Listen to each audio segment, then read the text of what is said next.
Hello everyone, कैसे हैं आप सब। स्वागत है आपका हमारे सीरियल अपडेट्स की सीरीज़ में। आज हम बात करने वाले हैं स्टार प्लस के बहुत ही पॉपुलर और लेटेस्ट शो में, जिसका नाम है गुम है किसी के प्यार में।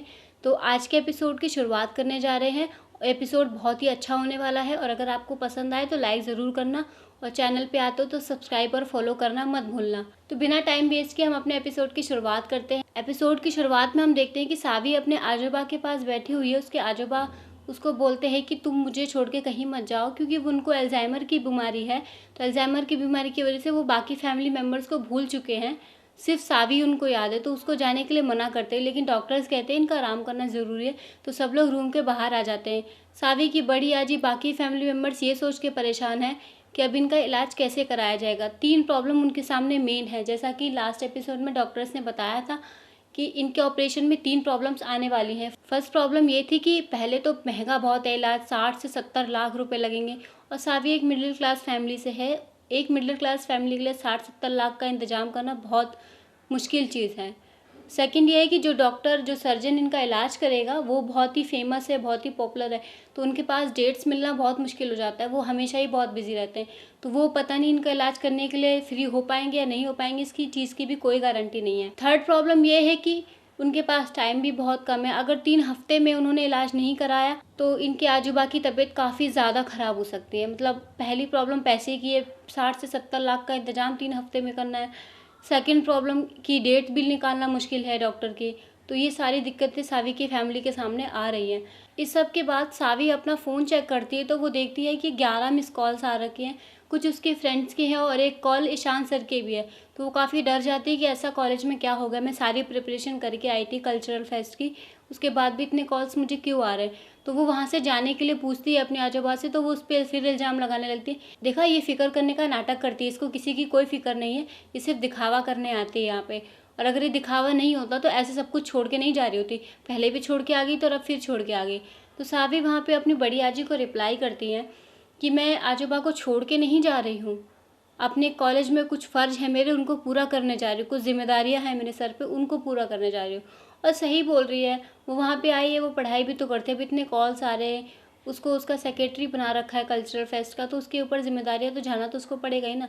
पता नहीं बड़े लोग ये क्यों नहीं समझते हैं, उनको हमेशा ये लगता है कि छोटे लोग गलत ही होते हैं। खैर, हम सीरियल की बात करते। इधर रीवा जो है इंटरव्यू के लिए आई है अपनी असिस्टेंट प्रोफेसर की पोस्ट के लिए, बट गार्ड उसको जाने से मना कर देता है। वो कहता है कि आप अंदर नहीं जा सकते। वो काफ़ी उससे बहस करती है कि क्यों नहीं जा सकती, सब लोग जा रहे तो मुझे क्यों नहीं। थक हार के वो उसको बता देता है कि ईशान सर ने स्पेशली आपको आने से मना किया हुआ है, क्योंकि एक बार वो बिना आईडी के घुस गई थी कॉलेज में और उसने अनाउंसमेंट कर दी थी। उस चीज़ के लिए ईशान को बहुत दुख हुआ था और काफ़ी शर्मिंदगी भी महसूस करनी पड़ी थी। इसलिए उसने गार्ड को मना कर रखा है कि इस लड़की को कुछ भी हो जाए कॉलेज में घुसने नहीं देना है। तो वो इंटरव्यू देना चाहती है, कॉलेज में जाना चाहती है, लेकिन उसको जाने नहीं दिया जा रहा है। यहाँ इसकी अलग ही प्रॉब्लम है। ये बहुत सारी ट्रिक्स ढूंढती है कि मैं किसी तरीके से कॉलेज के अंदर घुस जाऊँ। तभी वहाँ पे हम देखते हैं कि एक गाड़ी आ रही है कॉलेज के अंदर, कोई सामान वामान लेके आ रही होगी, तो वो उसी के सहारे पीछे से छुप छुप के निकल तो जाती है और वो कॉलेज में घुस भी जाती है। फिर वहाँ की वार्डन उसको पकड़ लेती है। वो कहती है कि आप कैसे आ गए। फिर गार्ड को बुलाया जाता है, गार्ड उसको वापस से बाहर निकाल देता है। इस सब के बाद वो इतना हैरेसमेंट फील करती है, इतना हैरेस फील करती है अपने आप को, कि वो जाके फूड एरिया में जाके बैठ जाती है। यहाँ सावी कॉलेज आती है तो वो देखती है कि सारी तैयारियां हो चुकी है, कोई प्रॉब्लम नहीं है। तभी उसकी एक फ्रेंड बताती है कि सारा कुछ ईशान सर ने संभाला है, बहुत सारी प्रॉब्लम्स क्रिएट हो गई। तो वो ईशान सर से सॉरी बोलती है कि मेरी कुछ पर्सनल काम था, इस वजह से मैं चली गई थी, लेकिन मैं सारा कुछ रात को चेक करके गई थी। आई डोंट नो एंड मौके पे कैसे इतनी सारी प्रॉब्लम्स क्रिएट हो गई। और वो बोलती है कि मैंने मैसेज भी डाला। तो ईशान उसके ऊपर गुस्सा हो जाता है उसकी बात समझने के बजाय। वो कहता है तो तुम क्या कहना चाहते हो, मैं घर से निकलने से पहले सारे के सारे मैसेजेस चेक करूं? मैंने तुम्हारे मैसेज का रिप्लाई किया था? नहीं किया ना, इसका मतलब मैंने मैसेज नहीं देखा है। और मैसेज कर देने का मतलब ये नहीं होता कि परमिशन अलाउड है।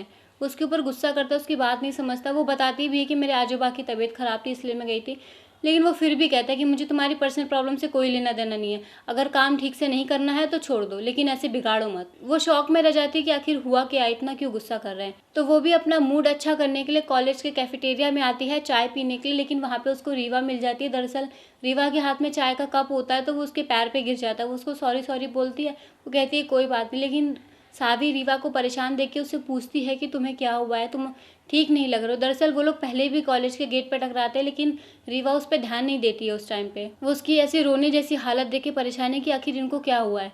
उनसे पूछती है कि आप अगर चाहो तो मुझे बता मेरी माँ कहती थी अगर आपका मन भारी है तो आप अपनी बात किसी अनजान को बता दो, क्योंकि वो आपको जानता नहीं है तो आपको जज भी नहीं करेगा।